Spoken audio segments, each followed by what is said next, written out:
ziemi, kobieto. Dzisiaj będzie program... Nie do ziemi, tylko do parteru. No dobrze, do parteru. Dzisiaj będzie o czym?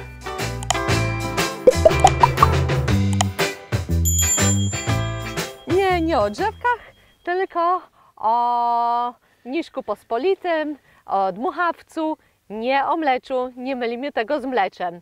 A może wspomnę kilka super różnicy między mniszkiem lekarskim a mleczem.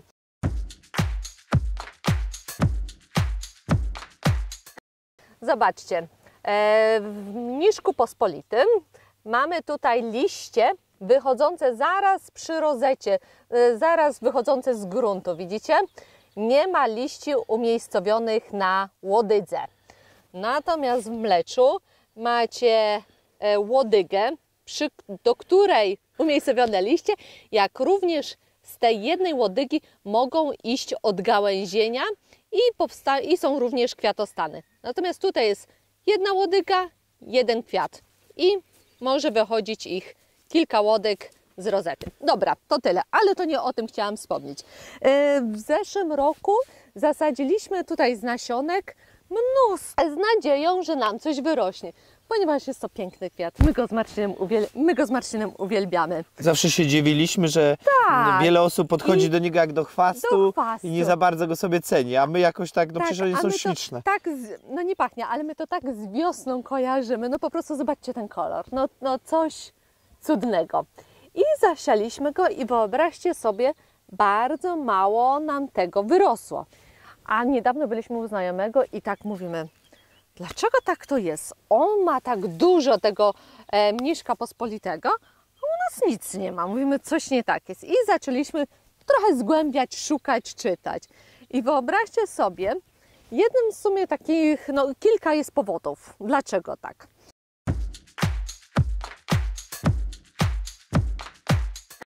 Jednym z nich jest ubita, skompaktowana gleba. To jest wskaźnik, tam gdzie mlecze wyrastają, to jest to, że po prostu gleba jest skompaktowana. Zaobserwujcie to często w miastach, na trawnikach, gdzie przechodzi się.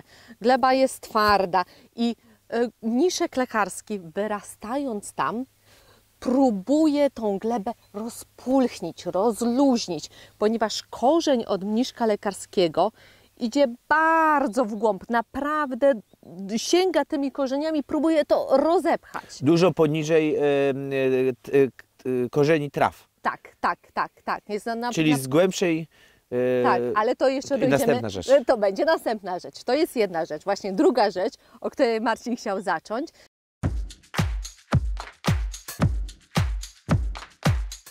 To jest to, że jeżeli występują u Was mniszki lekarskie, to jest to, że macie po prostu za mało wapna w glebie, w tej tutaj wierzchniej warstwie, o którą po prostu walczycie. Mniszek lekarski, sięgając tam korzeniami w głąb, naprawdę w głąb, próbuje wyciągnąć to wapno i to wapno, które już uzyskał, a dla Was ten cenny minerał, jest tutaj w liściach i rozkładając się po prostu, to później wiadomo, liście więdną, usychają, powoduje to, że to wapno zostaje Wam tutaj na glebie.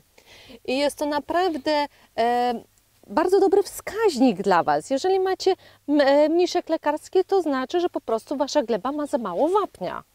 I trzecim problemem jest zakwaszenie. Dokładnie, jest zakwaszenie.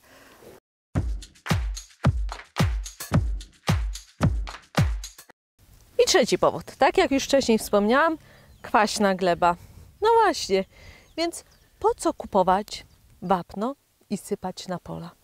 Zostawcie to, dajcie naturze zrobić robotę. Natura naprawdę, nie musimy ingerować, wyręczy nas. I posłuchajcie teraz. Kiedy mlecz Wam zniknie z pastwiska, z łąk czy z pól? Otóż, jeżeli widzicie, że mniszek lekarski, jego liście są rozłożone na całą szerokość, tak jak ja tutaj, i po prostu rozpycha się i zagłusza Wam trawę, to znaczy, że w tym momencie on on jest u władzy, on tutaj panuje na tym terenie. Jest źle z glebą. Jest źle, czyli to nie jest czas jeszcze, żeby po prostu, on jest w trakcie pracy. On jeszcze ma dużo do zrobienia. Natomiast jeżeli liście jego pną się już do góry, tak, strzeliście, informuje on Was wtedy, że to już robota skończona i on się z Wami żegna i w tym momencie nie będzie już Wam więcej rósł w danym miejscu mniszek lekarski. Albo coraz mniej po prostu. Będzie go coraz mniej. Będzie to widać, że... On będzie zanikać. To naprawdę... Ale roboty potrzebuje robić przez kilka lat, pamiętajcie. Tak. I nie wyrywajcie go.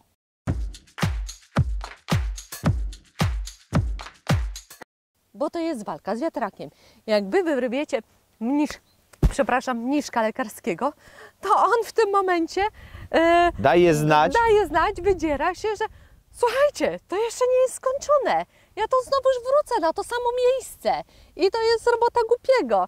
I po prostu zawsze będziecie, chyba że będziecie jakimiś tam chemią lać, ale to przecież nie o to chodzi. I on po prostu znowuż się pojawi. Więc najlepszą metodą jest po prostu dajcie naturze zrobić swoje. Co ja jeszcze miałam tutaj wspomnieć? Mlecze po zasianiu, pamiętajcie, że potrzebują 2 lat, żeby się pokazać. My też byliśmy niecierpliwi, tak. One rosną długo. Zgadza się. I trzeba dać im czas, żeby zakwitły. Także i to są oczywiście wieloletnie rośliny, niejednoroczne. To taka, ale to chyba wiemy. To chyba wiemy. Nie będę teraz się rozwodziła nad... Co można zrobić z mlecza? Co można z nich zrobić, to będzie w innym odcinku. Wianek. Kiedyś robiłam wianek, zgadza się. Natomiast chciałam po prostu, zastanówcie się po prostu, zanim wyrwiecie mlecza, czy warto, ponieważ on jest naprawdę wskaźnikiem jakości gleby. Dokładnie, wyjąłeś mi to z ust. pH gleby. Często właśnie przy ulicy zauważyłeś, jest bardzo mnóstwo mleczy, ponieważ co? Gleba jest tam zakwaszona, jadą samochody, spaliny, ludzie depczą, czyli co?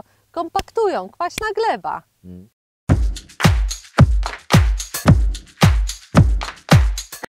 Poza tym są wspaniałym pożytkiem wczesno-wiosennym dla... Zgadza się, dla wszelakich owadów, dla pszczółek, macie nektar, bardzo pyłek, dlatego nie wyrywajmy tego. Wiadomo, że ono zagłusza trawę i jakby robi mniej pożytków dla zwierząt jedzących, ale robi to z pewnego powodu. Później ta trawa będzie znacznie lepsza. Uzbrójmy się w cierpliwość. Uzbrójmy się w cierpliwość. No zawsze można wydać pieniądze i korporacje zasilić własną gotówką, żeby, wiecie, natychmiast mieć zrobioną akcję, ale za rok będziecie powtarzać to i za rok, i za 2, i za 3. Tak. Jaki tego sens? No i dlatego nie ma sensu.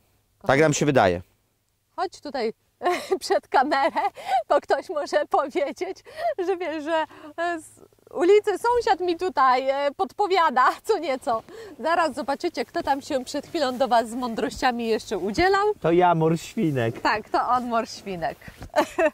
Dlatego pszczółki mają z tego pożytek, inne insekty. Im fajnie można się tarzać na przykład. No tego bym nie powiedziała. To są moje plecy. Coś ci pękło.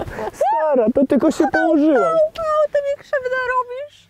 Stara się wywaliła i chyba na poważnie. Czekaj, spróbujmy tak. Nie, już wystarczy. Dobrze. Człowiek się namęczy jednak z tymi kobietami. Bardzo. Na mleczowisku. Możesz mi wianek zrobić. My jeszcze 2 tygodnie temu martwiliśmy się, że w ogóle nie mamy mleczy, ale wiecie, no trzeba było dać im chwilę. Trzeba cierpliwości. I miód z mniszka.